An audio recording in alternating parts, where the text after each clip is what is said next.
Welcome back. So let's do something a little bit different. Let's talk about a nerve impulse. And so we're going to be talking only about a neuron, specifically its axon for this section. So when we look at a neuron that's at rest, it's kumbaya, it's not doing anything. And we look at its plasma membrane, there is a difference in the charge across the plasma membrane compared to the surrounding tissue. Okay. So if we take a voltmeter and we set the voltage of the extracellular fluid to zero, and then we compare it to the voltage inside the axon, what we find out is that the cytoplasm of the neuron will be negative in comparison. It's usually around minus 70. For this class, you don't have to know numbers. If you're taking anatomy and physiology later on, you'll have to learn numbers. For this class, we're not learning numbers. For this class, just know that it's negative, okay? So that the inside of the axon is negative compared to the surrounding tissue. What does this mean? This negative value means that inside there are more negatively charged particles. There are more negatively charged ions, molecules, more negatively charged proteins, whatever. There's more negativity inside and more positivity outside. So let's take a look to see some of the stuff that we have inside and some of the stuff that we have outside and how this can change this positivity or negativity. Okay. So this is meant to show the plasma membrane of an axon, where the red part is showing inside the axon. This greenish, yellowish part is showing the phospholipid bilayer of the plasma membrane of the axon, and the blue is showing outside the axon. So outside the axon in the extracellular fluid, just like in our blood, we have lots and lots of sodium ions. That's what the Na plus is. Positively charged, lots and lots and lots of sodium ions. Okay.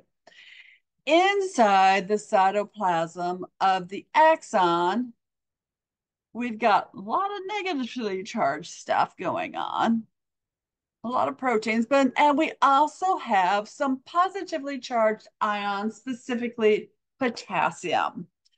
We don't have much potassium outside the cell, and we don't have much sodium inside the cell. So we know that inside the cell is negative compared to outside the cell, because I showed you that on the previous slide. So we say that the resting axon is polarized. In other words, the inside of the axon is more negative than outside the cell. And that's our starting point, a polarized axon. And the reason why it's polarized, the reason why we are keeping it polarized is from something, this little purple thing over there, which is this sodium potassium pump. And so I need you to go back to when we talked about the basics and we talked about active transport. And one of the examples, the only example of active transport we're going to be using in this course is the sodium potassium pump. And what this pump is doing, it's using active transport to take whatever sodium it can find inside the axon, and it's pumping it against its concentration gradient to send it outside the cell. So it's using energy to send sodium outside the cell, and that's why there's so much sodium outside the cell. And at the same time, it's also going to use ATP to move potassium inside the cell. It's going to use a lot more sodium out than it is going to move potassium in. Okay. And so it's going to keep it polarized. Now, here comes a nerve impulse. This little red line is saying, oh, there's a nerve impulse. We had an action potential. We reached our threshold. Well, if we reach our threshold, what is going to happen is a sodium gate is going to open. Now, we have lots of sodium out here and very little sodium in there. So what's going to happen? Well, sodium's going to want to go from an area of high concentration to an area of low concentration. So sodium is going to passively diffuse. It's going to rush into the cytoplasm, okay, through passive diffusion. As long as those sodium gates are open, it's going to passively rush in until the concentrations are equal on both sides. Now, sodium is going to be bringing positive charges with it, right? And so that negativity that was there on the inside is going to start going away. In fact, it's going to completely go away, and the inside is not going to be negatively charged. And so we're going to say that the axon is going to become depolarized in the area where the sodium gates were opened and the sodium rushed in. Then what's going to happen is the sodium gates are going to close and potassium gates are going to open. So sodium gates closed, so sodium can't go anywhere. Where's the sodium? It's trapped inside now. But potassium gates have opened. Where was the potassium? It was inside, lots inside, nothing outside, very little outside. So potassium's going to go from high concentration inside to low concentration outside. So it's just going to diffuse out. Okay, so potassium is going to rush out and it's going to take positivity outside the cell with it, meaning inside the cell it's going to become negative again. Oh, and this means we're becoming polar again, or we are repolarizing. Now, after that impulse passes, that potassium gate closes. So now the sodium gate's closed and the potassium gate is closed. But now the problem is potassium's on the outside and sodium's on the inside.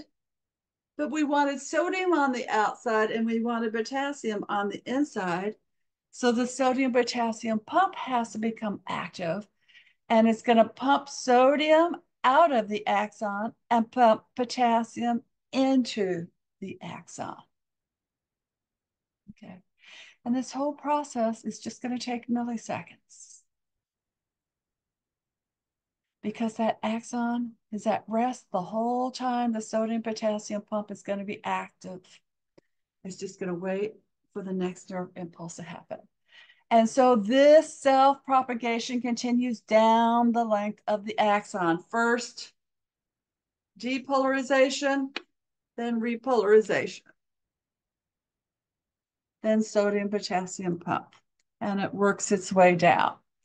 So the impulse starts here at the axon by the axon hillock right next to the cell body with depolarization. Then the part that was depolarized when sodium rushed in is going to repolarize when potassium rushes out, and the next part of the axon is going to depolarize. And then the depolarization continues down the axon, and the part that was depolarized is going to repolarize with potassium rushing out. And then the repolarized now is resting with the sodium potassium pump. And you see how that just continues down and down and down. All right.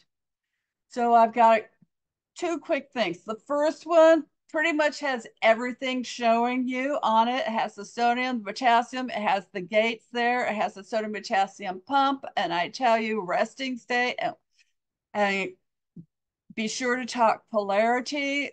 The words are there, sodium, potassium movement, the pictures are there, opening and closing of gates, as well as the sodium and potassium pump.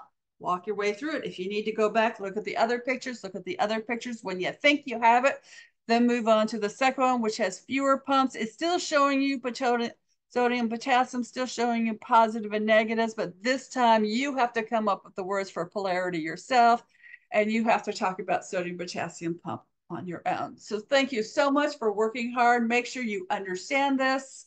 And so start with an action potential.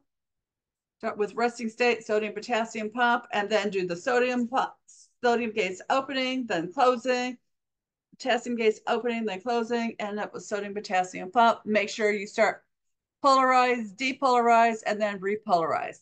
And I will see you when we come back and we talk about what happens when this gets all the way down to the axon terminal and we're at the synapse. See you soon.